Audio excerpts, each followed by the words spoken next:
thing. There's been a lot about it in the press. Definitely had some challenges with some of our politicians over whether they thought that was right or not. But it was certainly something that we worked hard to support on. A lot of activity from the Finance Committee, a lot of activity personally to taking on teaching a class about taxes and revenue.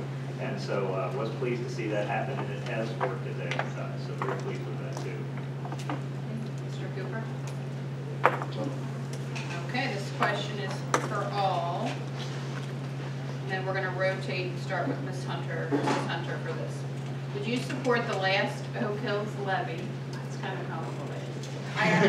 I absolutely did. Not only did I publicly support the levy, I worked on the levy committee with a number of people in this room today, and it was not a matter of one meeting. We met weekly in order to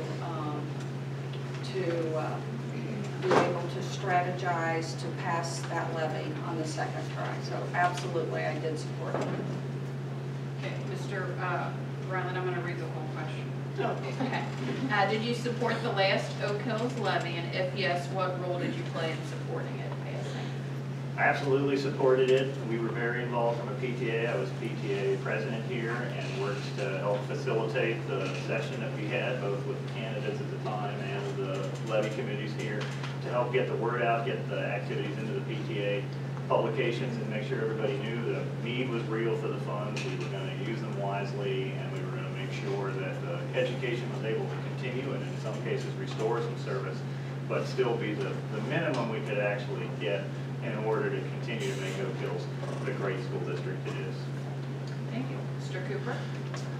I did support it by voting for it, but I had a lot of issues with some things with the administration and pay.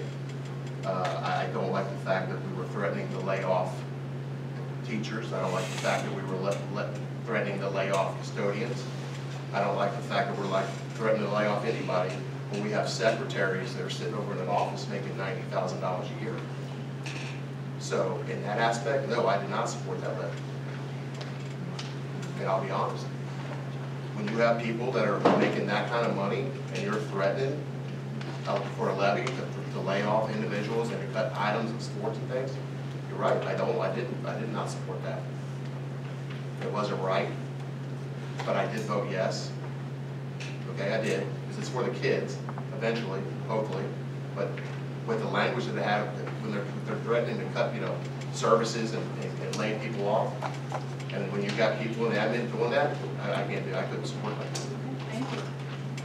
Okay, this next question is for Mr. Cooper. Is it true that you had a vote no for Oak Hills tax levy on your Facebook page last year? And did you create a blog on blogger.com that was titled Take Back Oak Hills? If so, what does that mean? Take back from whom? Okay, last year I did not, because the levy was in 2013. And I did have a take back blog, Oak Hills, and it was over youth sports. That's when we stopped. Mrs. Hunter? I have no response to that. Mr. Ryan? Unfortunately, I don't have any Facebook presence. I will admit, if I've got time to do something else of that variety, I'd rather be working on one of the scripts for the kids for the school for the next day, or I've got way too many PTA things going on. So I will admit my online presence is entirely too weak for somebody with a computer analysis degree. All I can do is apologize for that. I have ironically spent 10 years load testing systems when I was at my former employee, Procter & Gamble, and knew at what level I could bring them down and what load they could take. And somehow or another, I guess I just never had an interest in providing content for somebody else to crash, and certainly didn't think I was going to be writing a lot of interesting things out there. So, no, I had nothing of the sort, and will admit my biggest fear is someday I'll look out and see a Linus Ryland Facebook page and wonder who my doppelganger is. It's not this Linus Ryland. Thank you. Okay, this next question is to Jan Hunter, and then we'll go, Mr. Cooper, you can respond after that.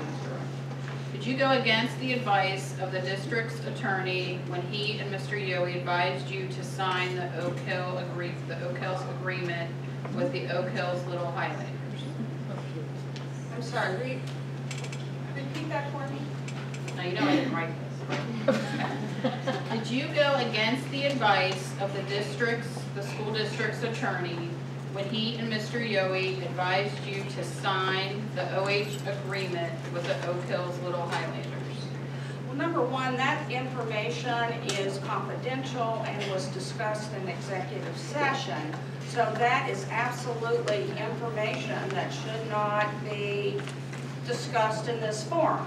You do not discuss with anyone outside of the board and the employees attending that executive session any of that information. So if that information was shared, that is completely inappropriate.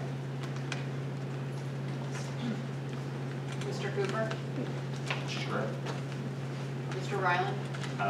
That wasn't shared in any meetings I was at, so I will admit that had to have occurred at the time that as a public member I wasn't able to share, so I have no knowledge of any of that. Okay, this next question is for all candidates. How are you going to provide guidance to all schools, such as middle and elementary schools? We're starting with Mr. Ryland. Fortunately, it hasn't been that long since I've been at the elementary, so certainly have a great deal of respect and a great deal of experience in the elementaries.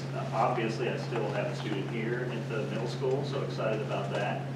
It's been a great opportunity with the PTA that we do get together with PTA advisor. I've served on that for a number of years, so I get the opportunity to both hear their activities as well as the concerns of some of the PTA presidents and the advisors there. I'd like to be able to continue to do that as much as possible. And more than anything, continue to have the opportunity to be able to get into the buildings. Obviously, I do that a lot more here and at the high school where I have students, but certainly hoping to have that opportunity some more as a school board member and continue to stay close and focused with what's going on in all 9 of our great schools. Mr. Cooper?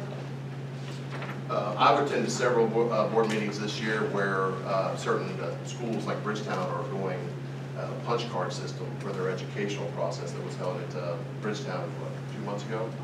And my only question is if it's working, and I don't know if Mr. Taylor's here, but if you look at the overall grades of Bridgetown, they're off the charts. My question really would be is why aren't we all doing that? If one middle school is having success at doing things a certain way, why aren't we all doing that a certain way? I would like to see all the middle schools doing it that way. Also the kindergartners. I've had several elementary school teachers ask me the same thing. Why aren't we all on the same program if that one's working? I, in the future, would like to see the whole school district come together and do the same thing. Whatever's working, let's do it. Mrs. Hunter? Like Mr. Ryland, I too am active in PTA. I serve on the PTA Advisory Council, and through that group, maintain communication with elementary, with middle school, and with the high school, and that gives the opportunity to know and understand what's happening with our students and with our parents. So that avenue is a great resource for being able to communicate with the constituents of the Oak Hills community. Okay, this next question is for Mr. Cooper. Recently, you told a group of parents at a fundraising car wash that you just hired 2 Oak Hills grads and felt they couldn't read simple instructions. You said that that motivated you to want to be on the board. Do you feel like Oak Hills needs to hire better teachers, do more testing, or both? What was said was I'm an employer of Oak Hills graduates. All 12 of my guys are graduates. I have a kid that worked for me 4 years ago that graduated, has a diploma from Oak Hills. He can't pass the military ASVAB test. He's failed twice. I have a kid that can't pass the driver's license test, the written test. He has a diploma from Oak Hills. I had to let him go because he can't get a driver's license. I had a guy that came to me that's 25, 26 years old, I'm not gonna name names, graduate of Oak Hills.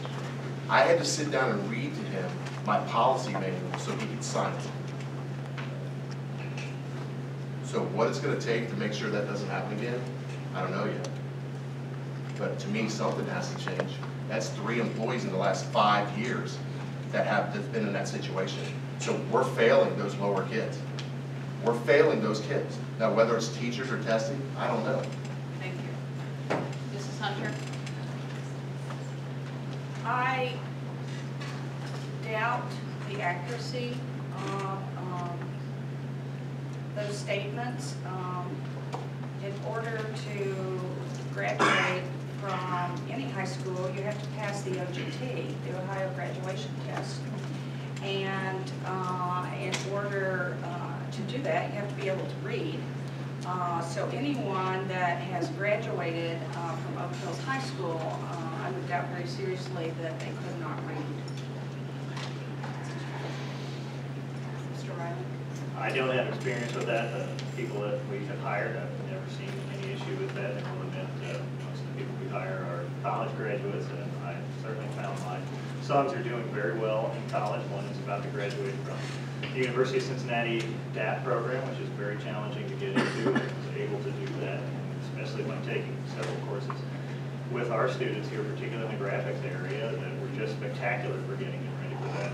And then my other son's over at Miami University. He started school with 48 AP credits, and so when he came back for the first Christmas break, he was already a junior. He'll be a senior when he comes. Of course, he'll spend the whole 4 years there, but he'll be able to hopefully dual degree and really get great opportunities. So it certainly hasn't been an experience that I've witnessed, but will admit most of my experience has been with people that are either in the theater programs or working on PGA programs, and we just have a lot of bright kids here. So I must be seeing that sub-selection entirely too frequently. Thank you. This next question is for Mrs. Hunter, and then we'll go to Mr. Ryland for a response.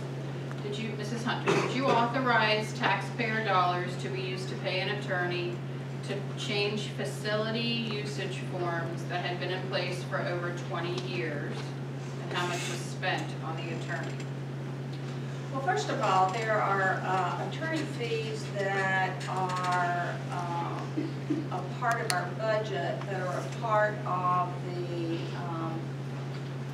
ongoing operation of the school district. And those